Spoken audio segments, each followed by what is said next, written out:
நம்ம உடலில் ஏன் சர்க்கரை அளவு அதிகமாக இருக்கிறது? ஏன் சிலருக்கு வயதான பிறகும் சரி, இப்போ உள்ள காலகட்டத்தில சிறு வயதிலேயே டைப் 2 டயபெட்டிஸ் வருவதற்கான காரணம் என்ன? நம்ம எல்லாரும் என்ன நினைக்கிறோம்னா, அதிகமாக சர்க்கரை எடுத்துக்கிட்டு இருக்கிறதுனால தான் டயபெட்டிஸ் வருது அப்படின்னு நினைக்கிறோம். ஆனால் இதற்கான காரணம் இன்சுலின் ரெசிஸ்டன்ஸ். இந்த பதிவுல நான் இன்சுலின் என்றால் என்ன? இன்சுலின் ரெசிஸ்டன்ஸ் எப்படி நம்ம உடல்ல உருவாகுது? அண்ட் அது எப்படி டைப் 2 டயபெட்டிஸ் ஆக மாறுது? அப்படிங்கிறது தான் தமிழ்ல ஈஸியா புரிய வைக்க ட்ரை பண்ண போறேன்.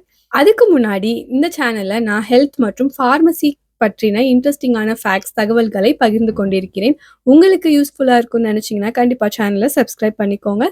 வணக்கம். வாங்க வீடியோக்குள்ள போகலாம். தினந்தோறும் நம்ம எடுத்துக்கக்கூடிய சாப்பாட்டுல இருந்து தான் நமக்கு இந்த சர்க்கரை, குளுக்கோஸ் கிடைக்குது.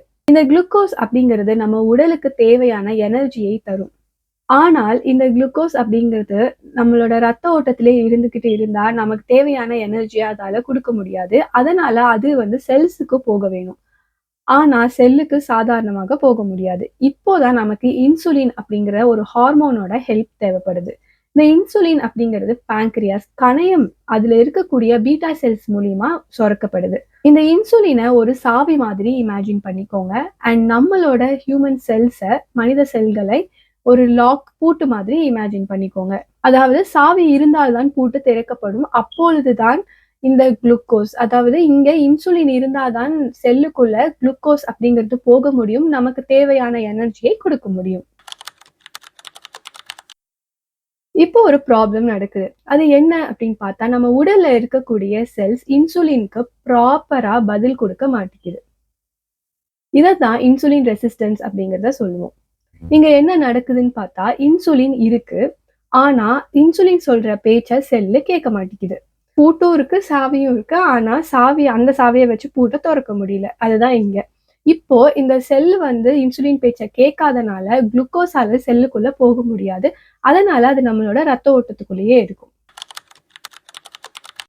இந்த இன்சுலின் ரெசிஸ்டன்ஸ் ஏன் நடக்குது?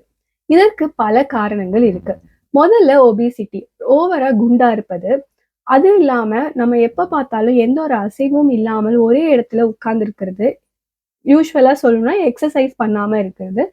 அடுத்தது பார்த்தா அதிகமான ப்ராசஸ்டு ஃபுட்ஸ் எடுத்துக்கிறது. ஜெனடிக்ஸ், மரபணு இதனால கூட வரலாம். அதாவது அப்பா, அம்மாக்கு இருக்கு அப்படின்னா அதனால கூட வரலாம்.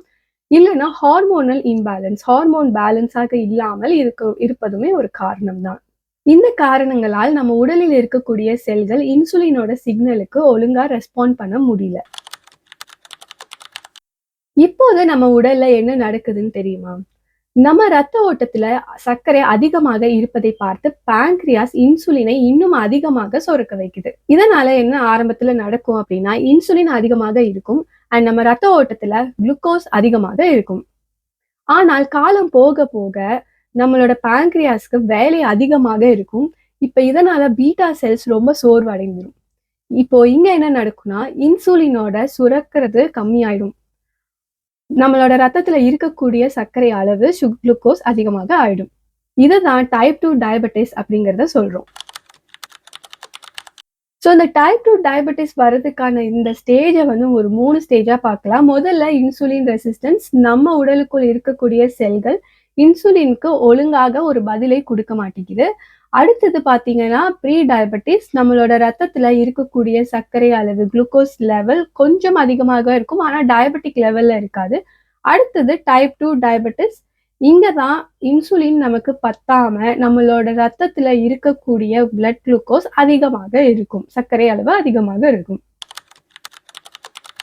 நம்ம உடல்ல இந்த இன்சுலின் ரெசிஸ்டன்ஸ் நடக்கும்பொழுது, ஆரம்ப கட்டத்துல எந்த ஒரு அறிகுறிகளும் இருக்காது.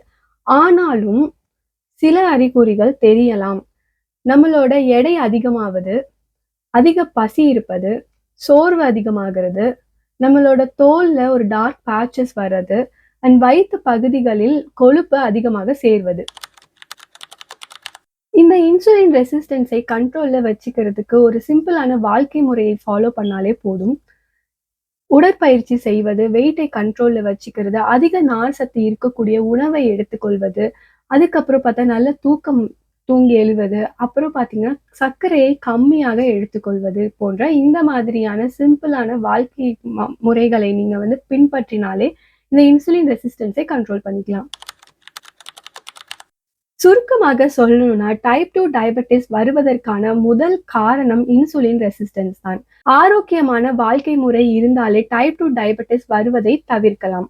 இந்த வீடியோ பயனுள்ளதாக இருக்குன்னு நினைச்சீங்கன்னா லைக் பண்ணுங்க, உங்களோட ஃப்ரெண்ட்ஸ், ரிலேட்டிவ்ஸ், உங்க ஃபேமிலிக்கு ஷேர் பண்ணுங்க. அண்ட் என்னோட சேனலை சப்ஸ்கிரைப் பண்ணிக்கோங்க. நெக்ஸ்ட் வீடியோல பார்க்கலாம். பாய்.